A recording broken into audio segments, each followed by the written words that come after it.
Hi and welcome to HUR at Home. It's music night. I am so excited. It's Thursday. We're all big fans of this young lady. She's amazing. She's got new music out. She's coming all the way from Leicester, England, and she's Grammy nominated. We're playing her music all the time. With no further ado, please welcome Mahalia to HUR at Home. Hi, Mahalia. Hi, how are you? I'm doing well. See, I got the pronunciation right that time. Yeah, you did. Mahalia, is it Leicester? Oh my goodness. So are you in England right now? Or where are you? I am. I'm actually in London right now. I'm in the studio. I'm just finishing off some vocals for my second album, which is really exciting. Oh my gosh, I love it. This is like the action is happening right now as we speak. Congratulations on everything. You know, as I said Thank you. Just moments ago, Grammy nominated. You've gotten all kinds of awards. I think the Brit Award. What is that? The Brits is kind of the UK's version of the Grammys. So it's the Brit Music Awards, and it's really exciting every year. You know, it comes around and we all get very excited, and they also have like international awards. But yeah, it's kind of focused around British music. That's beautiful. It's got to be. I mean, how's it feel to you? I mean, you've been doing this music thing since you were a child. Yeah. And, you know, I mean, and to get this kind of love where you're from and abroad, how are you feeling right about now? Well, it's definitely, I mean, I remember kind of first like getting any sort of nomination. And that was, I think at first it was quite strange and then just really exciting. I think I don't think as an artist I ever have ever sought validation, but I think getting nominated for something as big as a Brit here or like a Grammy in the States, it's just a moment of kind of recognizing how far you've come and what you've done as an artist. And so it's a lovely feeling and also quite surreal. Just the idea that my name would have come up in a whole list of names and then I was one of the shortlisted people, I think is really hard to fathom. And yeah, as you said, because I've been doing it since I was so young, I guess I never really thought about it. I kind of dreamt of it as a kid, but never thought that I would get there. So it's a lovely feeling. And here we are. Congratulations. Thank you. I love the fact that you approach it with such authenticity. You know, what's going on in your own world, relationship-wise. There was a quote I read from you a while ago, and it was something about you have to reminisce about the joy as well as the pain. To reflect on that. I mean, most people want to skate across the pain and say, okay, I made it. I'm here now. So tell me what you mean. Tell me what you mean by that. Well, I think when it comes to writing, I think whenever I'm in pain, particularly about relationships, I've always kind of used songwriting as therapy. And whenever I write music, I suppose it allows me to see the fun in it. And that's why like a lot of my songs, when I'm talking about, you know, past relationships or exes, I'm always trying to like bring a kind of funny spin to the song. And I think that's part of my healing process. And it always has been. And yeah, like where I'm from in Leicester, how I remember growing up was everything was funny and everyone was sarcastic and dry and going through a breakup wasn't that hard. And so I think you can really hear that in my music. But also I don't like to dwell in my pain for too long. I think I did that last year when I was kind of coming out of a relationship, and it was the first time ever that I'd really kind of gone into myself and not been able to speak about it. And obviously because we were in the middle of a pandemic and we were in lockdown here and I was living alone. So it was the first time ever that I really felt really secluded and I wasn't writing and I didn't really enjoy that. So I think finding joy has always been my way of getting through pain. Yeah. And as a writer, being able to write things down in moments like that, in moments like you've just described. Yeah. It helps, right? Like journaling and Most definitely. Yeah. I still do it now. I don't always, I mean, I have a therapist now, so I think I have a little bit more help. But yeah, but I definitely, she gets me to journal, and journaling for me comes quite easy. And I suppose that's just because I've always kind of done that, whether it be writing songs or just journaling. I've kind of always been naturally inclined to put my feelings into words. So yeah, I still do that, and it still really helps me. Yeah, and you get some good songs out of it. I mean, through the pain, if you can write it down, because it resonates with everybody. If you're, if you're living, you got to go through some heartache and, process through that, hopefully get to the other side and find love again. And I love that you take us on your journey, the innocence, the finding love, the not so good, it didn't work out, back and again, right? I mean, we all have our own personal roller coasters, so to speak. Yeah. And I think that was the part about it. That was the part about love that I loved writing about. And it was interesting. I remember having an interview when I was maybe about 17, and I'd put out maybe 2 EPs. So like 2 like little mini projects. And I remember the interviewer asking me if I was only ever going to write about love. And I remember being a bit confused, because I was like, well, there's so many parts of love, and there's so many different journeys that you go on when you're in love or falling out of love. And even now, I guess 10 years on, the reason why I'm still writing about it is because every love is different. And I kind of have this saying that I think is mine, but people love to say hopeless romantic. And as a kid, I never really understood it. And even now I'm older, I don't understand that saying still, because I think romance is so hopeful and so lovely. And so I think I'm a hopeful romantic, to be honest. And that's why I think my heart has always been quite open. And that's why I can get my heart broken and then allow it to heal, and then fall in love again, and then have all of these different things to write about. Because I don't think being in love or having my heart broken has ever scared me. And it makes for great inspiration. Yeah, what a beautiful, that's so beautiful. I love that. What a beautiful thing to say and to just hold on to, because I mean, if you don't have love, or, if you've lost it, you've got to be hopeful and keep your heart open. I also read that Eartha Kitt has influenced you in some way. Yeah. You want to tell us about that? Yeah. So when I think I was in high school, like towards the end of high school, so maybe 15 or 16.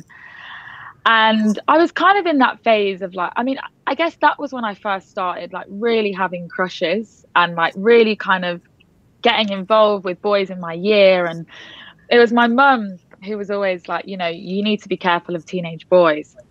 And I never really understood it. Now I'm older, I totally get it. Yeah. But as I said, my heart's very open. I fall in love quite easily. And I think I was getting messed around a little bit. So my mum sent me a clip, and it was just like a YouTube clip, and it was Eartha Kitt in an interview, and it's called Eartha Kitt on Love and Compromise. And I remember she sent it to me, and I watched it, and I showed all my friends. I shared it everywhere I could. I just loved this video. And it was basically, the interviewer says to Eartha Kitt, would you ever compromise in a relationship for a man? And she just starts laughing. And I remember just kind of thinking like, wow, I would love to laugh when someone said that. Or like, I just loved everything about her energy. And I think that made me go on and look at other things and look at other videos of her speaking. And I just found her really inspiring, so inspiring that I named my first album Love and Compromise after that interview. And it starts with her speaking. Yeah. So I mean, she's always been an icon to me, but it's more the things she says and the way she is. And she's so unapologetic. And I think as a woman, that's kind of all I would hope to be when I'm older. So, and I'm kind of practicing that now, but she definitely had it in the bag. Yeah. And I was just going to ask you that. I mean, especially with young girls, we, when we're young, especially in our teenage years, we struggle with the confidence. We start off with all the confidence in the world. We don't care looking, we own it. But then somewhere along the way, the hormones kick in and we're like looking for approval from our Yeah. peers, from all the wrong people. But where you are right now in your life and in your career, how does that confidence piece affect you? And then what do you say for those young girls who haven't seen that Eartha Kitt clip yet?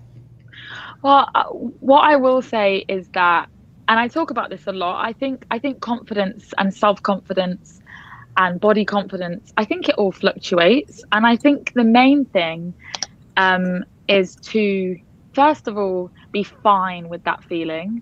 I definitely know that, some days I feel so confident in myself, some days I don't. And it's not just about how I look.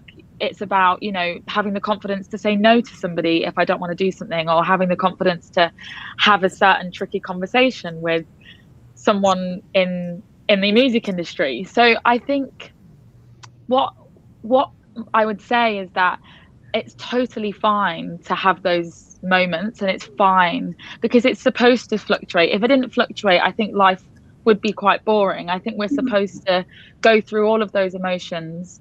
But I will say it's a constant journey. And, I speak to my mum about this stuff a lot. And my mum is, say, 25 years older than me. She's been on the planet 25 years longer. And she still has that, and it still fluctuates for her. And she still finds some days more difficult than others. So I think my main kind of piece of advice is just to be totally fine with that and surrender to that feeling.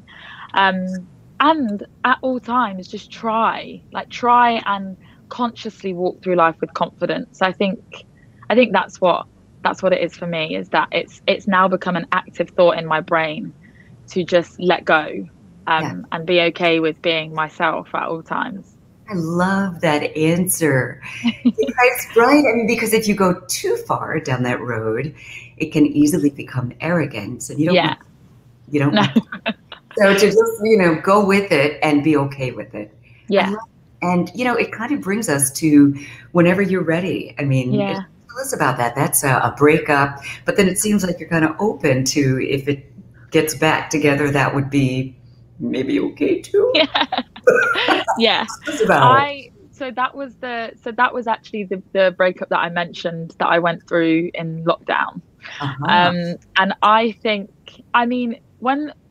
so before I wrote Whenever You're Ready, I think I went through what I researched as the 4 stages of heartbreak. So it starts with pain, it goes into anger, it then goes into denial, and then it goes into recovery. And I had about 2 or 3 weeks of real pain where I just didn't really know why it had happened, and I was quite confused. I was also quite sad. I think I would be fine to be honest about that now, because I'm not sad anymore. But I found it really hard. And I then went into my 3rd stage of denial. And at that point, I was certain that there was no way he was going to be gone for long. And I think a lot of that was probably confidence coming back. I kind of lost it with the rejection, and then I gained it back. And then I was in this place of just going, there's no way that this man is going to be gone that long. There's no way that he's not going to realize that I'm the best woman ever to be with. And that's how Whenever You're Ready was born, because it was me saying, at this point in time, I know you're having a break, I know you're taking some time off from me, that's fine, but whenever you're ready, I'm here. And obviously that's changed now. I totally don't want that person back, but I remember that feeling so well, and that's why I'm really excited about it being my latest single, because I was excited about that coming out. Yeah, it's such a good song. I love the song. I love the video. I love what you do. I love your voice, your vibe. And now that I've met you, I absolutely love your spirit too. Oh, thank you. I love yours. Thank you. Thank you for spending the time with us. I mean, at WHUR, we give you mad love because, we all love you. Our listeners love you. Just give a shout out so that we can all connect with you, keep shouting with you or running with you on social media. Absolutely. Just to everybody listening, you can find me on, I think, all of your favorite social media platforms. I'm just at Mahalia, and my name is spelled Mahalia for everybody who doesn't know. It's beautiful. Mahalia, thank you so much for joining us. Thank you. God bless you. Keep doing what you do. And keep working all those really good songs, too. Bye. Bye. Thank you. Thank you so much for joining us on this edition of HUR at Home. I just love her spirit. I'm Angela Stribling. Connect with me at Angela Stribling on all platforms, and make sure you connect with WHUR. It's at WHUR-FM on all platforms, and keep rolling with us on our road to celebrating 50 years. 50-year anniversary. Can you believe it? Wow. So excited.